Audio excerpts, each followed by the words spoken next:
Hello and welcome to the Stateside Soccer Show. My name is Jordan Wiegand, and with me today is a man who is temporarily in charge of not just the podcast, but of Leeds United. It's Logan Stump. How are you today, Logan? I'm pretty good. Yeah. It's been a tough transition, kind of holding on to this podcast. We're in a relegation battle, guys. I'm feeling like we might soon become a USL podcast. Yeah, next year we're having to cover USL. Yeah. Yeah, but hey, to each their own. But hey, Jordan, how you doing? Everything good? Doing all right. I guess we'll try this again. So we had to shift some stuff around with our previews. So we're going to be covering the Quakes, RSL, and Colorado Rapids. Just a banger lineup, really, of clubs that we're going to be talking about today in the Western Conference. No sarcasm detected there. But we are, yes, going to be talking about those three teams. It might be a shorter episode because usually we do like 5 teams, but our 2-team preview just lasted a long time. So I think this one could last a bit too, I guess, as we go through here. Anything we need to cover before we jump right in? Like, I don't know. We had our Ted Lasso episode 3 has dropped today. Yesterday, our LA preview dropped, and today we're talking these 3 teams. So a lot of podcasts going on. But Logan, why don't you plug your show for a bit here? Yeah, so I actually started an Orlando City specific podcast, unofficial fan podcast for the Lions. I currently live in Orlando, going to a couple of games, going to opening day against the Red Bulls, so I'm excited about that. My wife got me a ticket package, so I get to pick another game, and I picked the Union, Jordan, so the stateside derby is still going strong. And I think, Jordan, if Orlando is panning out like many people think, it might be challenging the Union a little bit, so Jordan still says no, but that's because the Union aren't going to be very good. It's because Orlando's going to be that great. No, I'm shaking my head at Twitter right now. Oh, wonderful. I do have a question for you, and it might be on the topic you're discussing. But yeah, no, if you want to go follow me for an Orlando City podcast, it's Orlando City SC. City Beautiful SC and Orlando City podcast is what it's called. If you just type in Orlando City podcast, I think it's like one of the 6 that pop up. So that's pretty cool. Not a ton of fan specific pods, but definitely some good ones that I don't think we've had any of those on except Orlando Soccer Show with our friend over there. But I just think it's a different take on the Orlando City side just because I cover the league. So I've got a little bit of a different take too. I'm a lot less biased too than I think some of the Orlando City podcasts. So hopefully that's something that people are interested in. So you don't have them winning the East? No, I do. Supporters Shield East and CCL, but no, very unbiased. As we're going right. I don't want to get my prediction right, Jordan. No, so I comment on this thing because Herculez Gomez, I think he was being sarcastic here. He said, remove Chris Armas from the U.S. men's national team list in 3-2-1 because they gave up a 2-goal lead at Leeds. And I said, was he even on it? Like, no one was ever putting Chris Armas, I'm sorry, in charge of the U.S. men's national team. Not going to happen. And somebody responded, he's part of the old boys club. Of course he was. Like, whatever. Yeah, there's some people you just can't get through to, I think, at this point. Everybody thinks that, like, we only ever hired old boys club members, and that's not the case. So, I don't know. We're not going to talk about U.S. men's national team today. But, hey, we did have all 3 on the pitch, which was the first time in a Premier League game playing for the same team since 2008 when it was, I think, Casey Keller, Dempsey, and Brian McBride. So, fun fact with Jordan. I love it. You know a lot of things. Like, a lot of random facts. I saw that earlier. Like, I can't claim that. I'm sorry. Dude, I can't claim it. Facts have just gone completely out the window. But I do have a question for you, Jordan. Did you see this news that Chelsea and LAFC have entered advanced talks to transfer Pierre-Emerick Aubameyang to LAFC?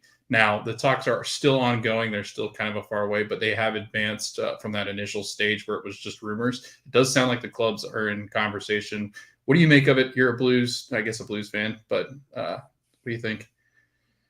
Okay, so I can bring the Chelsea perspective, I guess, a bit here, though I don't like. I'm not a diehard supporter like I used to be for Chelsea, but I would say, why?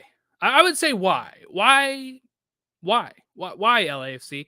Because Aubameyang has not been good since he was on Arsenal, and he had a good season. What 2020, 2019, right around the COVID year. I think when they won the FA Cup, the year Pulisic scored in that cup and got injured. I He asked for a big contract, and then as soon as he got it, he stopped performing. He gets transferred to Barcelona, doesn't do anything. For some reason, Tuchel wanted him, and Tuchel gets him and then gets fired almost immediately after anyway. And Aubameyang has just been a waste of space in Chelsea so much. And you know what? They can't even transfer him to another European club anyway because of, and he can't leave till the summer anyway because you can only play for two clubs in a transfer like in a year. So he's already done that. And then even if they were trying to get rid of him, he's already like cup tied for the Champions League, I think, with Barcelona. So it's not even like you can move him to a different team.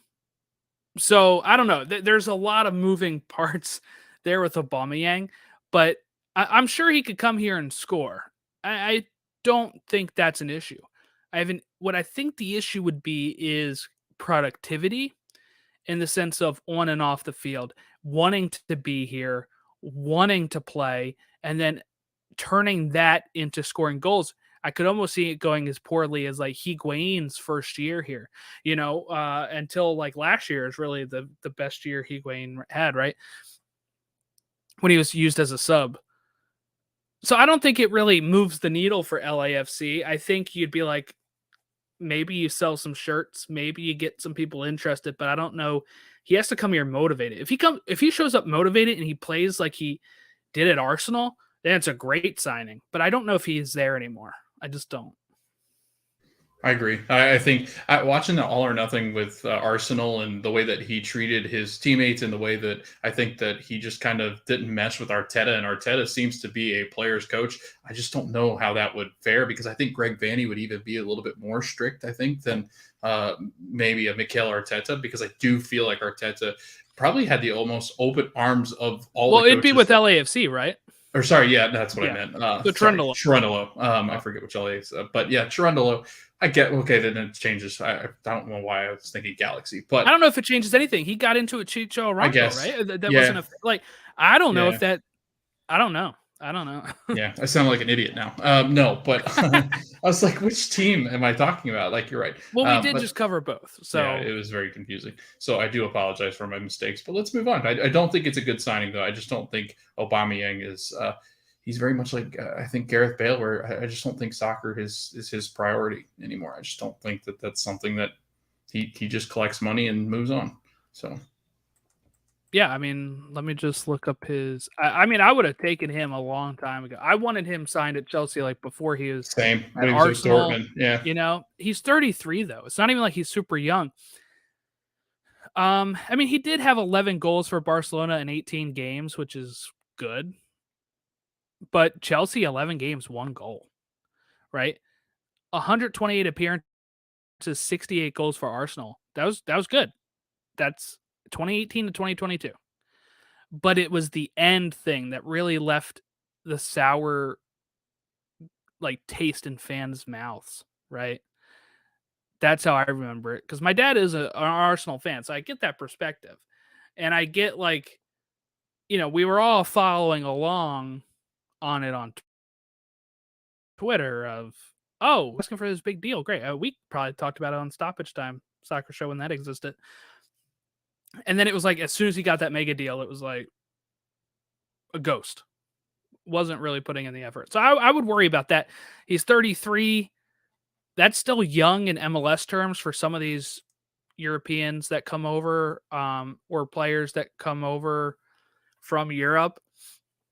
But again, if he's not going to be motivated, which we don't know, that's a question mark. If he's not motivated at Chelsea, I mean, I don't know how you get motivated for LAFC.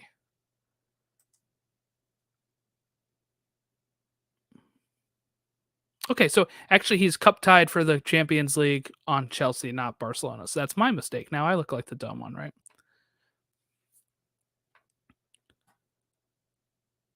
But he's got one league goal. That's what it is. One league goal. He's got 3 total. I think he scored 2 goals against AC Milan in 2 different games, and he's got one for against Crystal Palace. So he's had 3 goals for Chelsea and like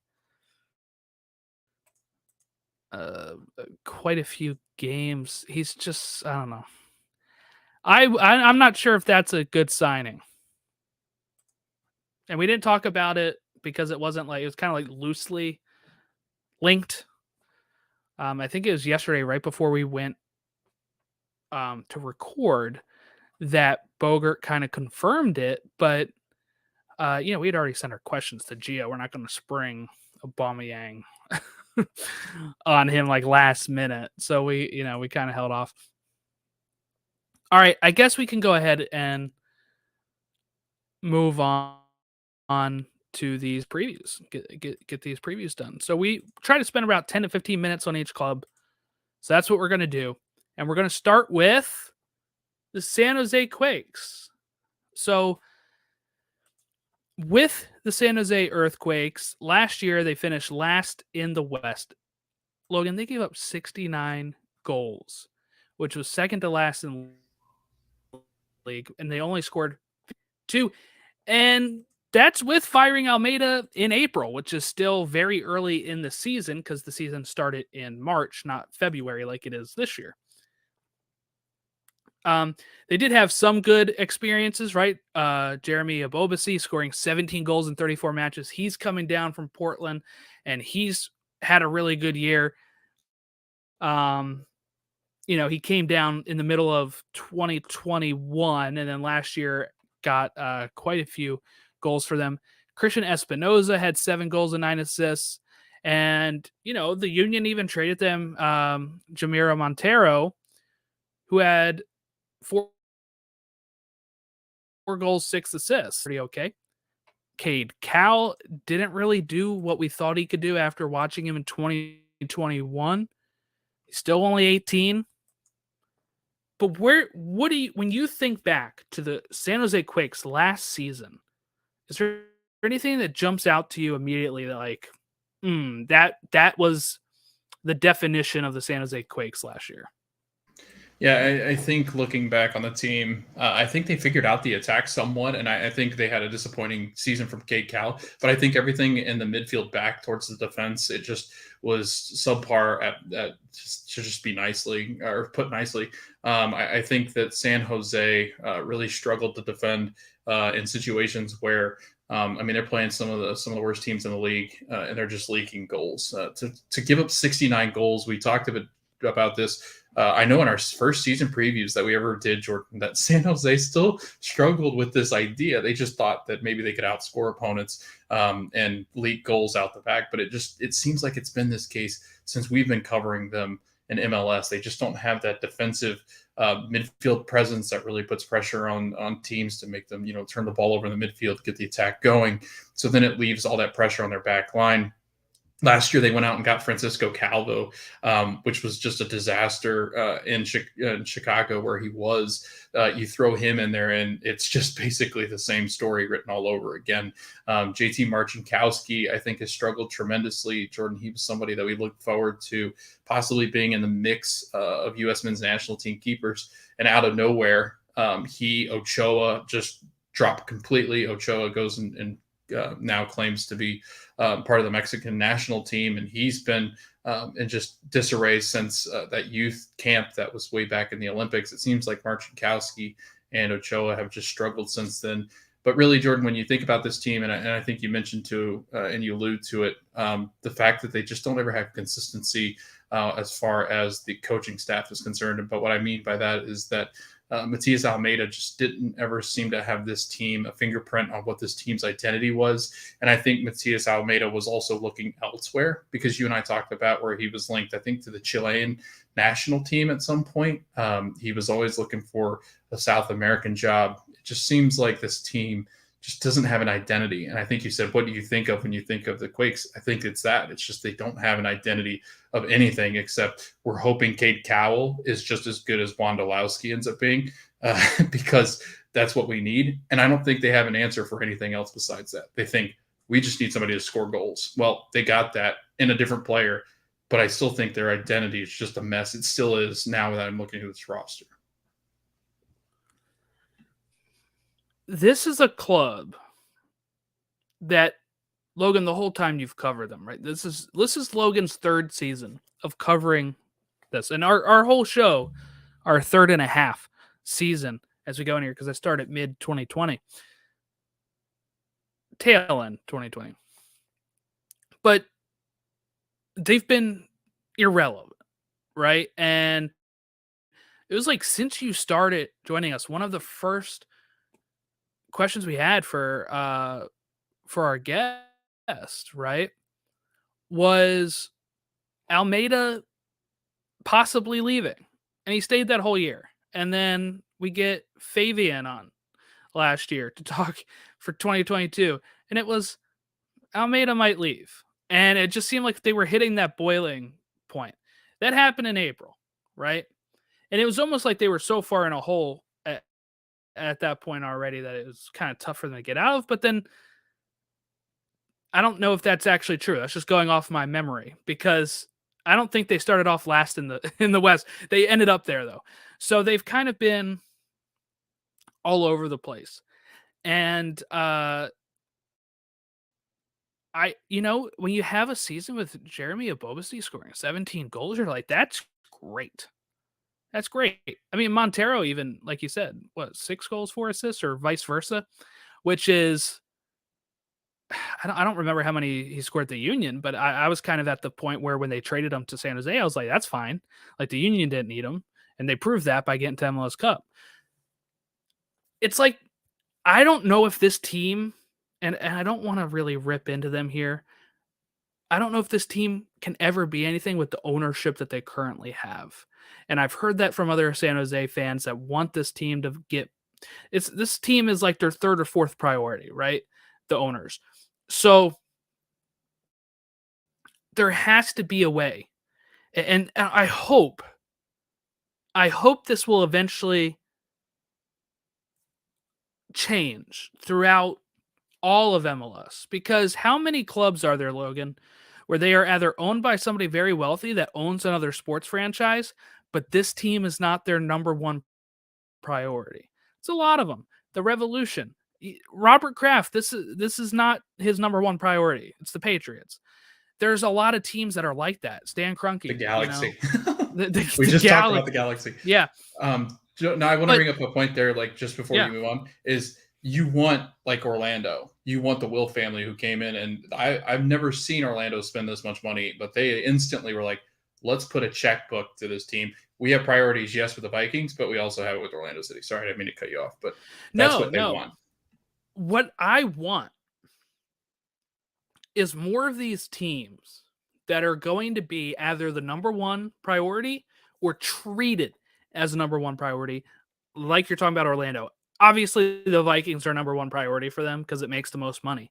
But they're putting some money into Orlando. And it's like some of these teams are almost on autopilot, right? That's kind of where we're at, where they're like, this doesn't make us that much money anyway, but we are making some money maybe, right? And we're going to run this kind of bare bones. And yes, we're going to sign some players that look good at some times. We're going to let some stuff, but our budget's low. We're not going out to get one of those big DPs. We're not going out there to get, some of the stuff. We're going to get inner MLS players, and we're going to hope that and we're going to develop some like Cade Cowell, and we're going to hope that this will turn us around, and we'll make even more money that way without putting a lot in. That's how some of these teams, and that's how I feel like the Quakes are, where what you need is an owner who's passionate about, and this is part of the reason, this is part of the issue when you have a league that's only as young as 1996, right? For some of these owners, they didn't grow up with this team. They're not passionate about the team.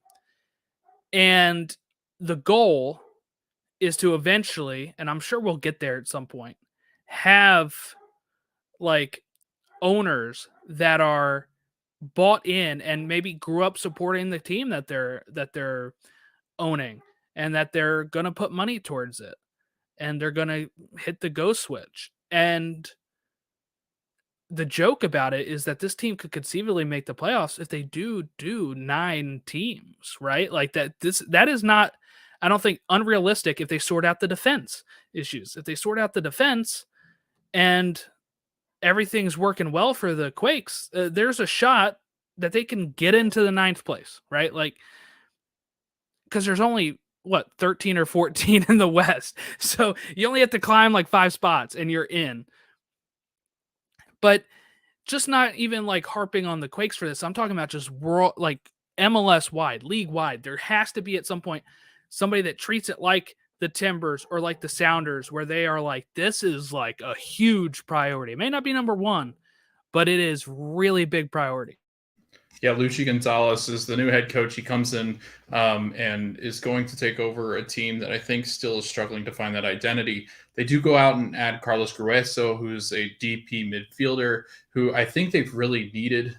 They kind of need that person in the midfield that's going to control and create for the attacking players. The link-up play between the back line and kind of that midfield area has always been kind of a gray area with the Quakes. And I think with guys like Christian Espinoza, with guys like Cade Cowell. And let me tell you, Cade Cowell out of the January camp, Jordan, he looked like the player that was getting ready to emerge as a star in this league here in MLS. So I'm excited to kind of see where Cade goes. If Cade does play to the abilities that I think people think that he has, the upside that he has, and also kind of, going on that trajectory that he showed early on in this January camp, I'm excited to see Cade Cowell, but he needs somebody to create for him. And that was something they kind of lacked up until last year. Last year, they were fine. They scored 52 goals. That's a ton. There's so many teams that were around the playoffs or in the playoffs that couldn't even score 52 goals. So it's amazing that this team scored as much as they did, work as creative as they were. And they just could not get anywhere because their defense just lacked the ability to stop anyone. And I think that's kind of a massive thing that you're looking forward to going into 2023. They add Daniel, who's a Brazilian goalkeeper, to kind of balance out, I think, and challenge Marcinkowski for that number one spot in between the post. And then Michael Baldismo, who played with Vancouver, had an okay season, but he's always kind of struggled with injury. He's kind of struggled with this ability to stay on the pitch and really contribute. He's not one of those guys that you think of as a premier defender in this league, but I think somebody that could help them at least not score as much or let other teams score as much as they did. So I'm interested to see what Lucci does. Jordan, I want to ask you, he coached with Dallas and Dallas let him go because it was just not a good partnership. It seemed to kind of go sour. Do you think that he really is the answer? Because I know people were shouting him out for U.S. men's national team, and I was totally against that. I just don't know how I feel about Lucci. I've seen some people legitimately ask for Todd Ramos for the U.S. men's national team just because he was like anti-Greg Berhalter at one point. And it's like, Tab Ramos failed in MLS, and he also failed to qualify for the Olympics. So that's not a good thing. So I kind of lean with you about Luchi Gonzalez. I don't think he's U.S. men's national team caliber yet, but I think he's a better fit for the Quakes than Almeida, and I think he might be a better fit for the Quakes than Dallas, because Dallas was able to kind of fly right after that. Like they had a good season last year, but I think maybe they'll be able to do a little better.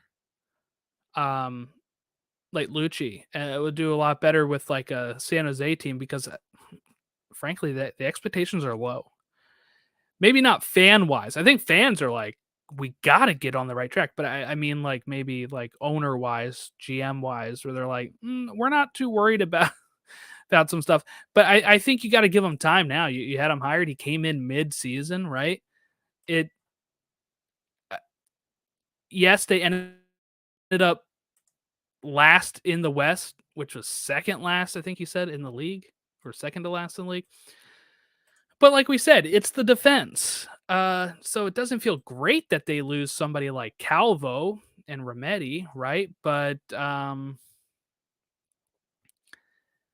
Remedi, not really Remedi, but I mean Calvo, losing Calvo, but I don't remember him playing super well either. But it's like they haven't brought in a defender at this point. They brought in the goalkeeper, like you said, and they brought in Grazo, DP midfielder.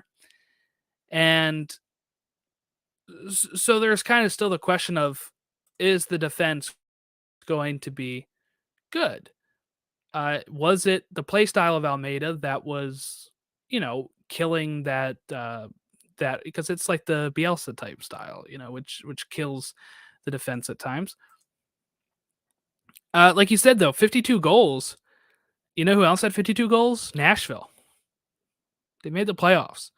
You know who did not reach 52 goals? Minnesota and Real Salt Lake, who made the playoffs. Now, Timbers scored 53 goals, but they also gave up 53. So there's kind of the rub, right? If you're going to score 52, you can't be giving up 69. And that's the worst, except for DC United in the league. If you can sort out that's the goal, right? Like, I almost feel like if we were going to say successful season, it's not give up 69 goals. It's not even get close to 69. It would be the goal there, but obviously we'll give a more real prediction with that. I don't know. I think they gotta. I think this is a year that is probably, you want to see progress, and then next year would probably be, all right, Lucci, we need you to take the big step now, right? Like this is the year we need you. Like, okay, you had however many games last year, getting acclimated with the squad. We brought in some players for you, because who knows what they'll do in the summer. Or if this is not done yet, like they could still be bringing in people, I guess. But like you had 2023, we saw an increase in table spot, and now 2024, we need you to make the playoffs, or else maybe it's time to, I don't know, almost like rebuild again, which is not, like, new manager, not rebuild, but that's kind of the progression I see for this team. It's like, okay, you had last year, this year you get a full season to kind of show us what you can do. We want to see an improvement. And then the following season, sorry, now we want to see the big leap. We want to see the big leap the next year, is kind of my vibe for San Jose. And to have a good season this year, I think Cade Cowell needs to be better. Yeah, I would say a successful season is getting Cade Cowell going, because I think Jeremy Ebobisse is a really great option, but I think having Cade Cowell in there too, I think they're going to have to try to figure out how those two play together. I think Ebobisse can kind of play up above Cade Cowell, and Cade can kind of run in behind him. Cade Cowell's also really good at hold-up play too. I noticed that with U.S. men's national team when he was playing in January, that he's really good at hold-up play. And so either way that those two can kind of coexist, if they do coexist, that's a really good striking duo. A good goal scoring option with Christian Espinoza, and beside them playing, the soccer that everybody knows he's capable of. I think this is a great attack. I think they actually could increase from what they did last year, which is crazy to think, but I think they're a really good attacking team. I'm concerned about their defense. I don't think they've solved any of those issues with the defense. I think Lucci can play better defensively with this team. And like you said, I think it was more of an Almeida thing. So giving Lucci this year to figure out, all right, this is what the team I have, this is what I need to do going forward, this is how I kind of rebuild and kind of retool. I would say that he's going to get that leash, I think 2 or 3 years at least, to kind of rebuild this and put the guys in spots that he wants. But I do think with the way that the Quakes fans kind of are, I think that there's going to be a lot of pressure. And I mean that by saying that the Quakes they want success. They know that there's a good team, I think, in and amongst this group of guys. And I think that they know that. But a successful season, like you said, Jordan, I think it's just getting better defensively and getting Cade Cowell to have that breakout year. because then I think you push more towards the playoffs. I'm not sure they're there yet, depending on how many playoff teams there are. I still think they struggle because the West is pretty deep, but I do think they're starting to push more realistically towards that 9, 10, maybe 8 spot. So I think a successful season is get off the mat and don't finish below St. Louis. So, yeah, I would say,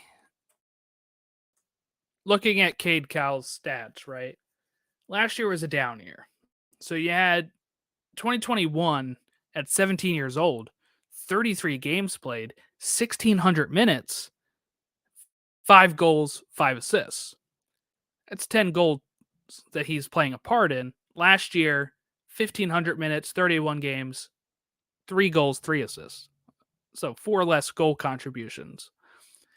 And not only do you want him scoring more so that way you're maybe winning more games, but I would think part of the model for San Jose is hoping that he becomes linked with teams overseas or somewhere else that they're able to sell him and make money off of him, right? We've kind of seen this model shift in MLS of almost like the Union model at times, right? Or the Red Bull model, where they have a young team, bringing in young players, and then they try to feature them for a few years, hope that they look great, and then they get linked somewhere else and make some money on it. But you also want him to be doing well, so that way it helps the team as well. So there's kind of like a twofold thing on why this is a big year for Cade Cowell, because he's, going to be 19 sometime this year. And some of these players, that's the year that, like, when did Brendan leave? 19 or 20 years old. Some of these players are leaving at that time for some amount of money. And what you also want is probably sell on fee as well. That's where a lot of these teams are starting to go. So there's like a twofold thing here with Cade Cowell of, we want him to do well so we can get there, but probably also we want to be able to flip him at some point, right? Like, we don't want him to run out of a contract and then just leave at some point either. So we need him to hit the ground running. So maybe this summer or next summer or the next winter, we're able to flip him. For me, a successful season is definitely shoring up the defense and making a step forward, not being last place, but I would say I wouldn't even want to be bottom 3. I think you got to be at worst bottom 3, like the third one, not the last 2, but you want to be like there or just missing out on the playoffs. You do not want to be bottom. You want to see growth with Lucha Gonzalez. You want to see growth in the team itself, some of these youngsters, some of these players that are coming into the team, and hope that you're able to translate that to a much better season. It might only be a few points difference from last place, but you don't want to be last. You don't want to be bottom 3. You want to be like fourth to the bottom is a successful season. And we'll see. Does that get you in the playoffs? Who knows? Maybe in a couple years it will, with the rate that they're adding teams to the playoffs. Also, what's funny is when I was going to FB Ref while we were talking about all this, San Jose Quakes was like actually one of the options on the front page of FB Ref. It was like men's squads, and I see the Quakes logo. I'm like, hey, that's exactly what I need to click. That's helpful. It's like they knew. All right, we good with the Quakes? We good to move on? Yeah. All right, RSL head coach Pablo Mastroeni. Last year, they started well, and then I showed up, right? Then I showed up in June and derailed the whole experiment. They finished 7th in the West, and they lost in the first round to Austin in penalty kicks. Are you saying that's the worst shootout you've ever seen? Yeah. It was awful. It's in the notes. Yeah. It was awful. No, I gotta. I must have blocked it out because I do not remember it at all. It wasn't good. I think it was just one of those ones where guys were missing and they could have put it away but didn't put it away. And it was one of those back and forth where it's kind of like I remember now. Like, just put the damn game away. Yeah. I think RSL's. I think they were like 2 or 3 of the worst penalty kicks I've ever seen. Like one guy, I forget who it was. It might have been. I don't even want to guess, but it might have been Sergio. But it was awful. It was like a skyrocket. I They was like, what played the well world? that game too. They Like did. they Yeah. could have They beat almost bounced Austin, Austin. but Yeah. it was that penalty shootout was awful. So they scored just 43 goals last year, but they also only gave up 45. And that makes sense because I saw a 0-0 result when I went there. So they didn't give up one. They didn't score one. That was kind of right in line. I went to a, I guess, typical game there. I was gonna say you saw them at their best, Jordan. Yeah, I guess so. Sergio Cordova led the team in scoring with just 9 goals. And, we're talking about San Jose, right? Ebobisse, 17 goals, right? Doesn't get his team into the playoffs. You have a team that makes the playoffs. Their leading scorer is 9. So again, it's just kind of like the big difference between what a defense can do for you, right? You're probably making the playoffs if you're the Quakes. If you're not scoring as many goals, this team was kind of a -2 goal differential, right? Like, and they still made it. Bobby Wood and Damir Kreilach were hurt most of the season. Rubio Rubin didn't really add much to the team here, but they still made it, right? They still made the playoffs. So I think we would have said that's a successful season for RSL going into last year. But I guess, Logan, looking back at it as a whole, does that still stand? They pushed Austin to penalties. Austin was this breakout team last year. Was last year still a success? Or did it ultimately, because of them being so hot and then cooling down, make it not so successful? Well, I think this is now 2 years in a row that they've made decision day too close, like squeaky bum time. I forget who coined that term, but I forget who did. But anyway, it's RSL, man. They flirt with danger, and they do it all the time. And I think it's kind of their identity right now. And I think, Jordan, when you win, if I can remember correctly, like they were on a stretch where it was like, I don't think anybody's going to beat this team. Like they were playing so They well were the defensively. hottest team in MLS until I showed. It's insane because it's like looking at it, they had 10 clean sheets last year. The only teams above them with clean sheets, and this actually shocked me, Jordan. I'll give you. They finished 4th with 10 clean sheets, right? Who do you think was first? I feel like you should know this. Was it the Union? It was. Second, NYCFC. Can you guess who is third? You would never guess this, I don't think, in a million years. So I'm guessing it's not LAFC, even It's though they not. didn't score that many, even though they didn't Not. give They up that many actually, goals. right? They didn't give up that many goals, but Was it the LAFC. Fire? Yeah, look at you! Wow. Gaga. I knew it because of Gaga Slanina. That was his goal, was to try to break the record for Yeah. clean sheets. So I Yep. knew he did pretty well. Yeah. Yeah, that's amazing, isn't it? But anyway, I think RSL. Still didn't make the playoffs. No, this was not a successful season. They flirted with danger. They once again get in on decision day ish. A lot of things had to happen for them to miss, but I just, with this team, I feel like if they don't take a step forward and are at least fighting for home field playoff contention and battling for that top spot in the playoffs, however they work, as far as the top 4, I just don't think that this team is making the progress that they need, and they never really add anything to kind of make that splash that you go, wow, this team's really trying to improve.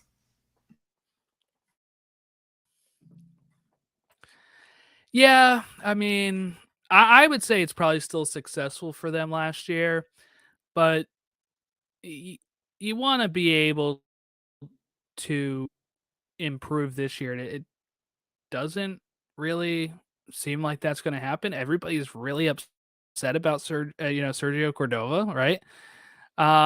He's linked to Vancouver, and he's leaving because he was on loan from Augsburg, and now it looks like he's coming back to MLS, but maybe to Vancouver. And RSL fans, I saw, really upset about that. Like you said, I mean, he led the team with scoring nine goals. So where do you go from there, right? We have Bobby Wood gone to the Revs. While he wasn't as big of a fixture last year due to his injuries, he did come in and do decently, I think, the year before. And then, they lose their right back to Montreal, Aaron Herrera. Now they bring in Danny Muzovsky from LAFC. They bring in Carlos Andreas Gomez, who is a 20-year-old forward that's coming from Millonarios FC, which is a Colombian team. So he is a winger. He scored 12 goals in 58 professional appearances during 2021 and 2022. So it's like, looking ahead, Logan, if we're going to look ahead to this year and how last year maybe was or wasn't a success, depending on your definition, where do we go from here? Do we think they did enough to the attack to make up for losing Cordova? And what's your thoughts there with the attack? Yeah, I mean, Sergio Cordova, while good last year, only had 9 goals. Not really that premier striker that you really want that forward. Now, Jefferson Savarino, a really good forward, played up top for 19 matches, had 17 starts, did score 7. So in a limited time, you saw Jefferson Savarino really get integrated into this team. I think he's got the ability to kind of push, 15 goals, dare I say 15, 16, and that's pretty decent. But as you said, Jordan, I mean, you look at teams like the Quakes, 16 sometimes. I mean, it doesn't matter. It's like if you're not playing well, now they do defend a lot better than San Jose. I mean, a lot better. But I just don't think they've added enough. Danny Musovsky, I think he's a nice depth piece, but he was never that great with LAFC. That's why LAFC was quick to move on from him. They're like, you know what? You kind of run your course here. You were a nice depth piece to have in behind some of these top goal scorers in the league, but you can move on. And now he ends up in RSL's lap. I just never feel like RSL makes the big splash. Now they do go make a club record transfer fee and signing for Carlos Andre Gomez.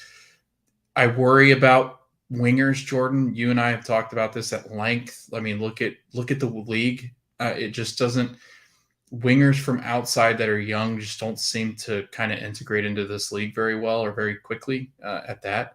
You look at a guy like Daber Caicedo, somebody that we thought would just tear up this league, but because he was young, it just doesn't seem like it worked out. Randall Leal for Nashville just never quite panned out. You look at Douglas Costa, who's aged, but also one of the top players in his time. He comes over, he struggles tremendously. I feel like if you're going to struggle, if you're going to have somebody struggle, it's going to be on the wing. And they're bringing in this young kid that's 20 years old that, yeah, while he does score 12 goals and 58 appearances, it's not something that jumps completely off the paper. It does seem like people in this league, if they're just not accustomed to it and they're younger, not used to the physicality of this league, the I guess the speed of this game, it's a lot different. And I just worry because I just don't think RSL has added enough. I think they're pretty much what they were last year, aren't they? Like I just feel like they're just not anything that's going to jump out at you and go, wow, this team got a lot better in a pretty tough Western Conference. Yeah, I mean, Damir Krylak's healthy. RSL I feel like is always a tough team because it's like they don't look great on paper sometimes, but then they'll play very well and then they'll regress and then they'll just make it into the playoffs. They'll push a team and then they'll lose and then it's like almost right back to it. So I'm not really sure. I would say on paper, I don't think they did enough to change this team. I think that at this point they're a borderline playoff team. Now, of course, again, if they add 2 playoff spots, they're now in like the top percentile of playoff teams, right? Absolutely, yeah, they're shooing. They would go from 9th, which was a 7th being the worst, right? If they just made it in the 7th, let's say that. Let's say we think that they're borderline and it's 7th place to last year's rules. If they're a borderline playoff team this year and they change to 9, then it's going to be borderline 9th place.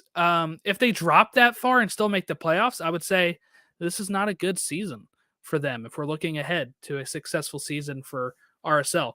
But if they stay 7th and they add 9 teams in the playoffs, then maybe it is a success. I don't know. I feel like you want to see some sort of growth here that I would almost say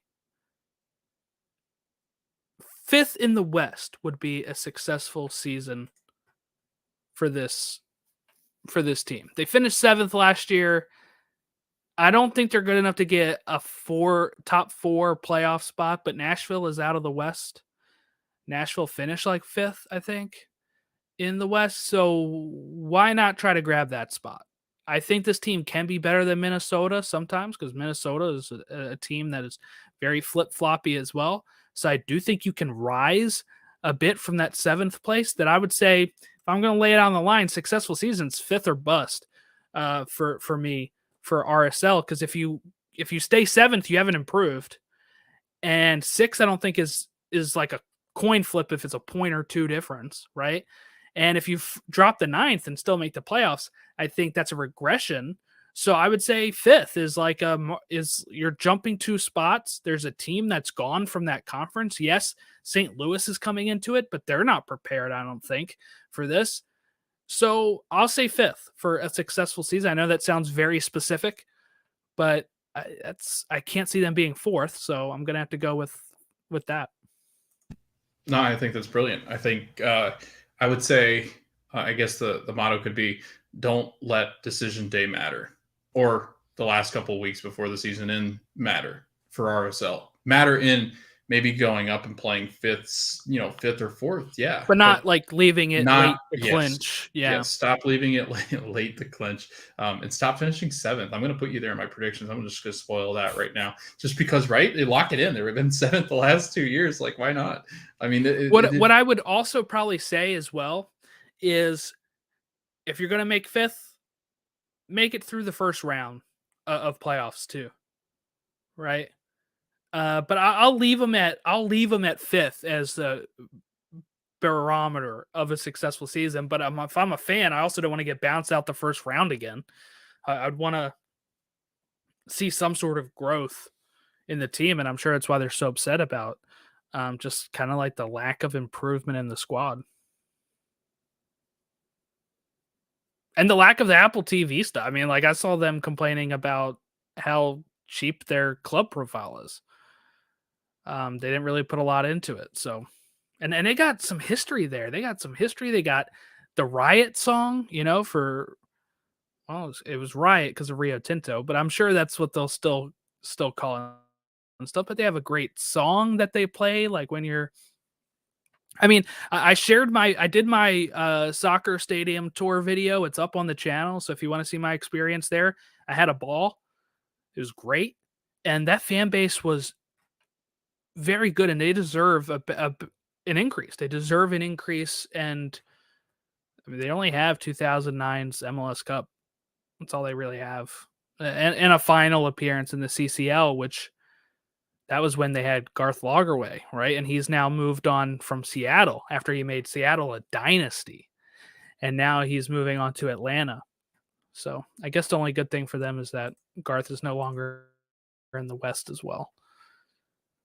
All right, I guess we can move on to the Rapids. Is there a team we are lower on than the Colorado Rapids? Maybe San Jose. We'll see. So last year, the Rapids under Robin Fraser finished 10th in the West. Huge drop, Logan. Let's not forget, this team was top of the West. Though I don't really think they deserved it. In 2021, top of the West. They grabbed that on decision day. They said, nobody else wants it. We'll take it. Why not? They fall to 10th in the West last year, scoring just 46 goals. They gave up 57th, which is the fourth worst defense in the league. They didn't really create a lot of chances in the league. Zardes had 9 goals for them. He's gone, right? He's going to Austin. I'm sure Austin will take 9 goals from Zardes too. I mean, we'll talk about Austin when we get there, but leading goal scorer is Diego Rubio with 16. Other than that, they really struggle. They're also going to lose Mark Anthony Kay. I think they lost him actually kind of during the season, but yeah, they lose him. Now they bring in Kevin Cabral, which the Rapids fans hate it because he was awful at the Galaxy. So just kind of going off last year, Logan, when you have the high of 2021, winning the West when nobody expected them to, and then the fall 10th place when nobody expected them to repeat first, obviously. But you probably would have said 7 teams in the playoffs after falling from first, you want to end up 7th at least, right? You don't want to drop all the way out of the playoffs. And that's what happened. So when you look back to this team last year, what kind of springs to mind? I think the big hole that Cole Bassett left obviously jumps into my mind only because he's back. But Cole Bassett leaving, I just don't think they were as solid defensively as they could have been. Obviously, giving up 57, that's pretty much going without stating. But like, it just seemed like there were times where this team just doesn't seem realistic that they gave up 57. Like, I think they've got a better defense than what they played. I know Abubakar is there. I know William Yarborough had played pretty well up until this point. I know we had a Twitter follower, Jordan, that kind of we asked the questions like, if you have anything that you want us to talk about, can you talk about the Rapids additions plus the attention or potential addition at goalkeeper? William Yarborough is, I think he's adamant for this league. Like I think he's good. He's average, maybe slightly above average. I think that having a young kid in behind him is the big concern, because I think that he's Abraham Rodriguez is not going to step in any time soon either. It's 20 years old, and I do think that with the goalkeeper situation, I think if they don't go out and get a goalkeeper, I don't think they're in bad hands. I really don't. I just don't think Yarborough is that bad. I don't think he's one of the top, but I just don't. I don't know. It's hard to tell goalkeepers when your defense is awful. Like, it's really difficult to kind of go after a goalkeeper unless they're making glaring mistakes. And I could be wrong. There could be instances that I didn't see where Yarborough just had it out last year and just didn't play well. But I don't feel like that was ever the case. I always thought that he was pretty solid. So I don't really know what the deal is there. I know they've been linked to a couple goalkeepers, but goalkeepers are really tough to find, especially now. I just feel like teams aren't willing to kind of give up goalkeepers in the January transfer window. So your best bet is try to find some maybe in the summer. But again, I just don't think that's the answer. I don't think looking directly at the goalkeeper and saying that's the issue is really ever a thing. I just think defenses rely too much on goalkeepers, and if the defense isn't good, the goalkeeper is going, oh dear. Yeah, I mean, I just had to go back and refresh my memory on the Rapids. Okay. You have last year's missed the playoffs. Year before that, we talked about it, first in the East of West. Sorry. Whew. First in the West. You then have 2020, eighth place, but still made the playoffs because of the weird COVID year. They had more playoffs, all that kind of stuff. 2019 was the last time they missed the playoffs before last year, and that was ninth place. So they've kind of fallen way down to 10th. Right now, obviously, some of those seasons are expansion years, so the West has kind of grown teams. So I guess you could say there's more places to fall compared to when there's less teams in the West. But they haven't been going up really, except for that one time they finished first. And at this point, it seems like a almost Herculean effort that they even did that. I think we were all debating, is it going to be Sounders or LAFC that win the West that year, or Sounders or somebody else, right? And then up came the Rapids out of nowhere. So there's this, you got to be able to see progression, right? And I don't think we've seen that. Now, obviously, you saw that the 1 year where they won it. But I mean, other than that, they've fallen even further. They're in 10th place, -11 goal differential. Yes, they finished above Seattle, but Seattle can say we won the CONCACAF Champions League. We had injuries. We had all this stuff. I'm not so sure what the Rapids' excuse is, right? I mean, you can't say it's Cole Bassett either, because I don't think he changes it that much. And if so, they get him back now. So then you're seeing them rise back up. Maybe I'm wrong. But I think what else really frustrates teams, and this is almost like a team that's like San Jose for me, right? Where you look at it and you say, they aren't making the right moves. They aren't doing enough for their fans. When you look at this Kevin Cabral move, 1 goal and 3 assists in 33 matches with the Galaxy. 600 GAM in 2023 and 400 GAM in 2024. They spent $1 million in GAM to get a guy who failed for the Galaxy. Why? What are we doing, right? Insert Taylor Twellman. What are we doing, GIF, right? It is madness that's who they bring in, right?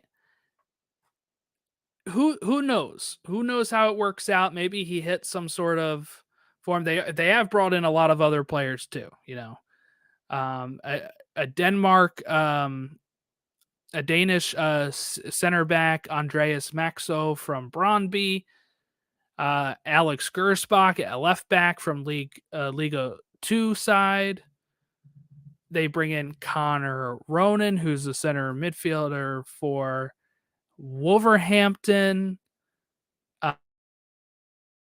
You have Calvin Harris from Cincinnati. Is that great? I none of these moves are like wowing me. But I do think they should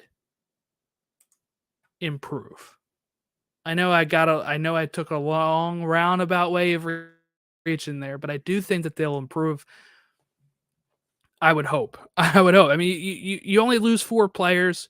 You're signing like 5 or 6. That should hopefully improve your squad. It's not like you're just replacing like for like. You're also signing some extra, some depth, some pieces that hope, if you have injuries, are going to fill in, or that'll, and if Cabral does, right? But I don't know if it's enough for a playoff spot. I think a successful season, and I know we didn't spend too much time on them yet this time, so we can always backtrack, but I'm just going to say it out of order here. I think a successful season for this team is playoffs. I'm not even, even if there's 9 teams, if you get 9th, you're in the playoffs. That's a successful season for me, because it's at least a spot improvement from last year, and you're in the playoffs. Anything can happen. But is Robin Fraser safe if they miss the playoffs? I don't think he should be. So that's my thoughts. I'm sure I'll add more when you talk, but I can see why fans are upset about the Kevin Cabral thing. That's a lot of GAM for somebody that didn't do anything for the Galaxy. And but I think if you're a fan, seeing Cole Bassett come back is probably great. Seeing some of these moves, you're like, at least they're bringing people in, unlike some teams. But if the manager can't get anything out of this, I don't know, especially if they expand. I would say for sure, Logan, if they miss the playoffs after an expansion of 9 teams, he's out. He's got to be out. Yeah, this is what sucks about this playoff thing, because you just don't know. I'm assuming it goes to 9, like I really am. I'm just assuming the league's going in the wrong direction in that aspect, just because of the feelers that I have as far as like listening to Bogert and listening to people that have talked about it, like Sam and Paul. They seem that this is on board and on brand for MLS to try to do this and then backtrack when it doesn't work next year. So I'm just going to assume that there are 9, but if there were still 7, I still think Colorado would be, or should be, looking for a playoff spot. I think I'm higher on them than you, only in the fact that, like, I'm looking at the West, right? Nashville's being taken out. I still have questions about FC Dallas and if they can continue what they did last year. I still question LA Galaxy, even though they do still have some of the remnants of last year's team. I think their starting 11 is good. I just think after that it kind of dips. But then you have the Chris Klein stuff thrown in. I don't know if you heard this news, Jordan, but Minnesota United is going to be without Emmanuel Reynoso for the time being, and it sounds like it could be for months, depending on whatever this personal situation. Now he has had trouble, and I'm not saying. I'm not blaming him. Yep. He's had trouble with domestic abuse. I think it was Jordan or some kind of. It was rumors of it. I don't know if it was ever assault or something. Sure. It was something where, but it was something that almost prevented him yes. from coming back last year, and now it's a personal issue where he's not in the right headspace or something. Yes, and he hasn't been in practice at all. Right. So when we get to Minnesota, we'll talk about that. Right. But your point stands that some of these teams might be dropping a little bit for this team to rise from the ashes. Yeah, with Nashville gone, RSL not really adding a ton, but RSL, I mean, it is kind of weird looking back at this now. It's kind of like, but here are the other things. Here are some other things that kind of factor in. Is Portland better? Can Vancouver bounce back off of, well, not a great year last year, but I think could be better this year. You also look at Seattle, who I think is going to bounce back this year. SKC, nobody knows. SKC it might have been one of those weird one-off years last year, right? And if San Jose fixes the defense, I mean, this West, man, I'm telling you, it is so much tougher than the East, just because I think the team's qualities are better. I think even the bottom team's quality is better than half the teams in Orlando, maybe Orlando too, but half the teams in the East. But I'm just looking at this table. I love everything that they did in the offseason except for two. I don't really like the Calvin Harris move. I just don't think that he's ever worked out anywhere he's been. And Kevin Cabral, I just hate that move. You had such a good little streak of great moves, and you go and sign pretty much a castaway, an exile from LA Galaxy, who they can't figure out. For $1 million gam. Right. $1 million. Yeah. You know how many players you could have gotten like 3 or 4 different players on that and built such a I mean, there's so many MLS experienced players, Jordan. Like, why the hell would you spend, and especially a DP spot on a guy that maybe he shocks the world and he's good, but from everything I have heard about this particular player, he's one of those wingers that we talked about. He doesn't fit in this league, and I'm concerned about that. But that being said, I love Cole Bassett coming back. I think he's a phenomenal player in MLS. I think he's had a rough go in Fortuna Sittard. I think that was an awful Feyenoord. How do you say that again? I forget how to say that team's name. Fortuna? No, Feyenoord. Feyenoord? Thank you. Yes, thank you. I think him coming back to the Rapids is fantastic. I think Connor Ronan played really well with the Scottish Premier League, with the buddies, I think they call them. But they played really well. He won Player of the Year with St. Mirren in the Scottish Premiership. Andreas Maxo is supposed to be a phenomenal defender, and he's coming over from Brøndby. And if you don't know Brøndby's pretty well known in the Denmark League. So I love that. I think that Alex Gerbash, it's kind of up in the air just because he's played in Liga 2. I don't know how you say two in French, but yeah, I mean, that's why I just said two. Right, Liga 2. But he was decent, but I think with him it's more of a project kind of thing. They hope he plays well, but I think that they've done enough to kind of short the defense a little bit. I think they've added to the attack. My biggest concern is them scoring goals consistently enough, right? I think Diego Rubio could do a fantastic job when healthy and he stays on the pitch. I think that's a good number 9 option, and so they can play really well in this league.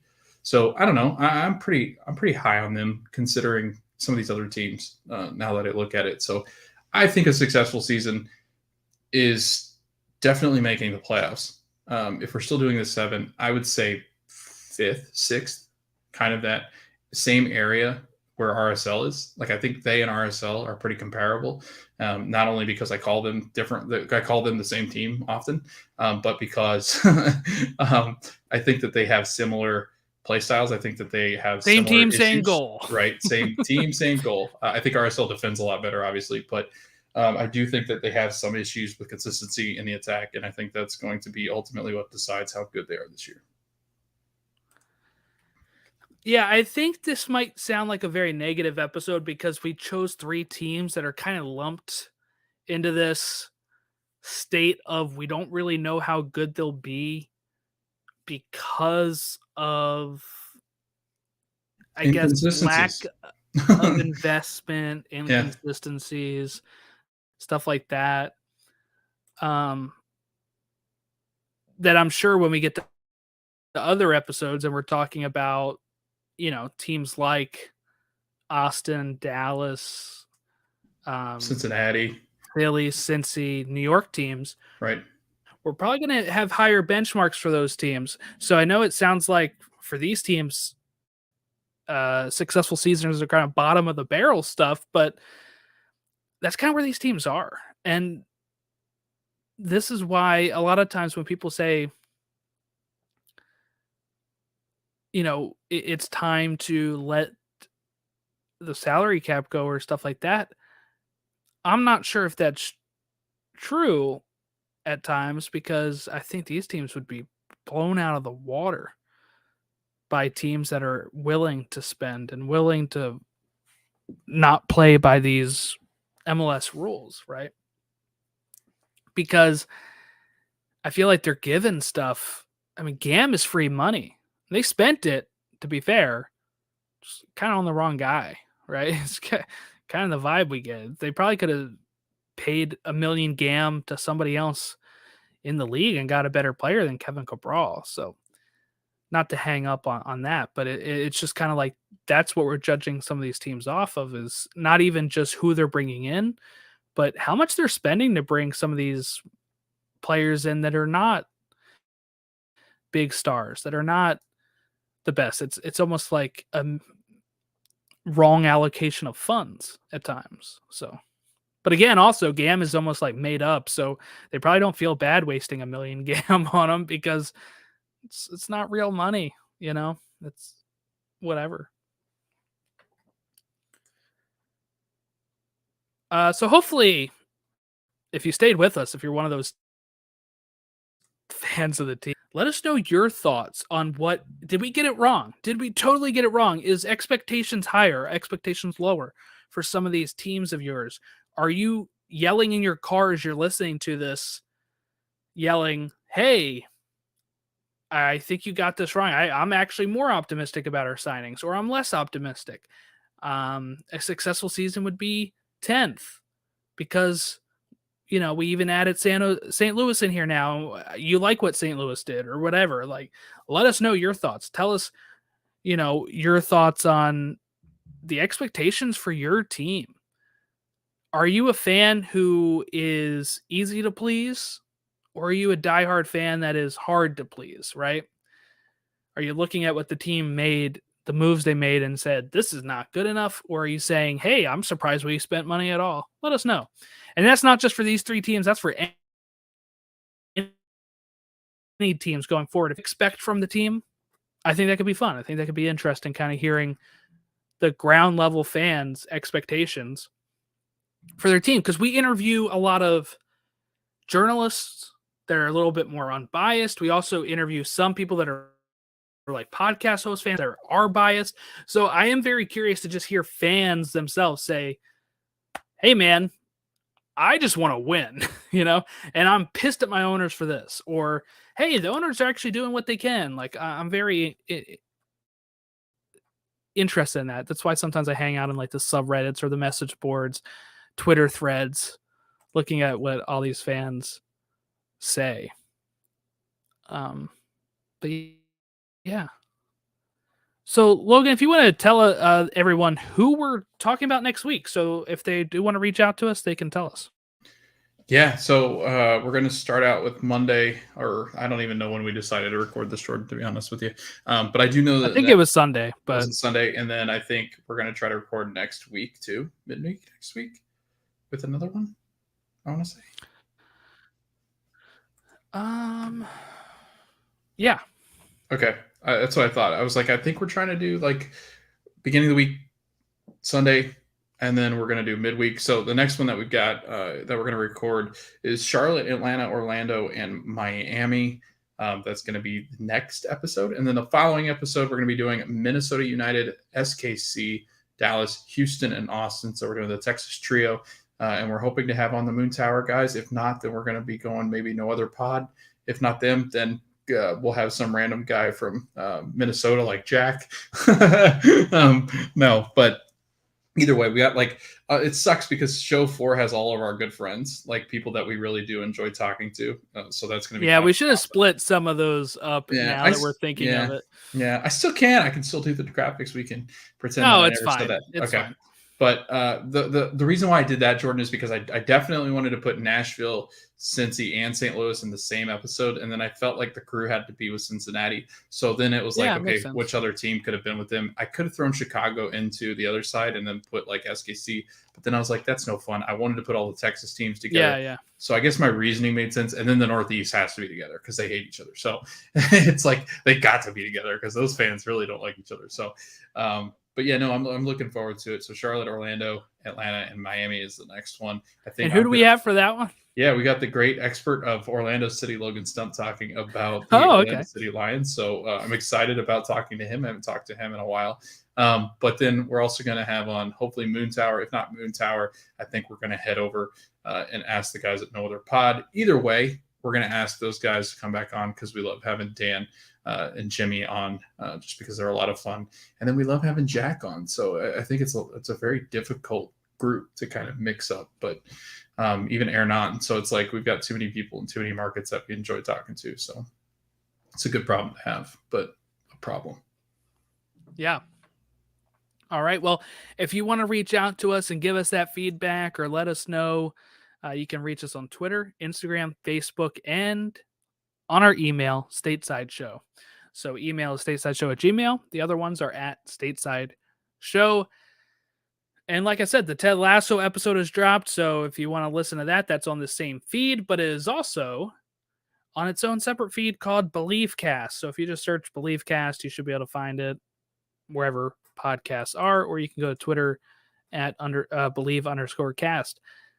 And that's it. So hope everyone has a great rest of their week. We'll be back talking some of those Eastern Conference teams with our good friend of the podcast, Logan Stump, who's going to break down Orlando City. But have a great rest of your week. We'll catch you next time.